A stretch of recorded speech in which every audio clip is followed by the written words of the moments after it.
Just a moment. For a while I thought I would have to buy an Xbox One to play Cuphead.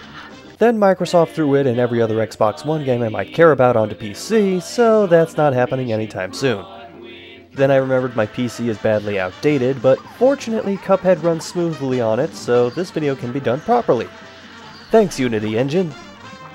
Take Contra, mix it with Mega Man, Life Force, the 1930s, and a laundry list of other games I could have mentioned, and you have Cuphead, a beautifully animated acid trip which is primarily a run-and-gun game, but also has stages with platforming and shoot-'em-up elements. Cuphead and Mugman lost their souls to the devil in a game of craps at a casino, thanks in part to King Dice, but the devil might let them go if they hunt down the contracts of his debtors by the end of tomorrow. One potion from Elder Kettle later, and they're finger-gunning their way through the Inkwell Isles. I spent all summer on my high fives and my finger snaps.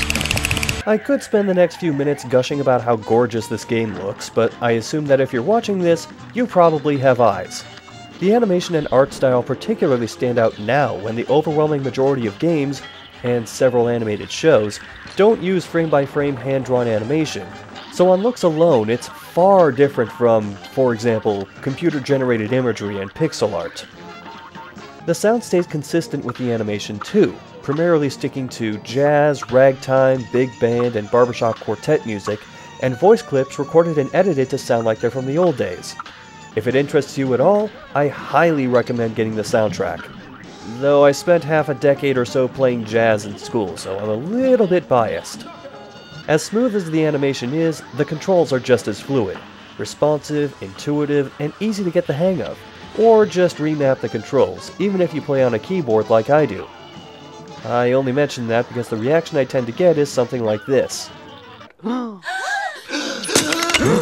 You'd swear I said I was playing Cuphead with a DDR pad.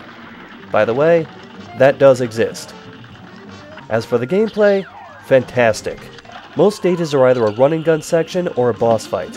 The run-and-gun sections are primarily there to acquire coins, which you use to buy extra weapons to switch to mid-combat, or charms with special effects like a slight health boost, or turning the dash into a teleport of sorts to avoid getting hit. Only the boss fights are necessary to progress, and these can be a major hurdle if you aren't making good use of all the game's mechanics, like parrying any pink objects because doing so any in a row builds up your special attacks, or supers if you earn those from the Mausoleum special stages. Either stage type only gives you 3 hit points, and this isn't the kind of game where 0 counts as a last hit. You'll usually have to keep an eye out for several projectiles or obstacles at once, so being able to read attacks, movement patterns, and understand how to manipulate some moves to veer away from you are all vital skills.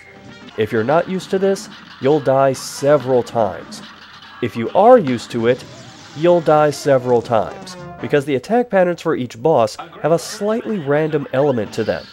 Some have attacks for each phase which you might not see at all on each successive attempt, forcing you to be able to read and react instead of simply knowing what's coming, which, personally, I love that.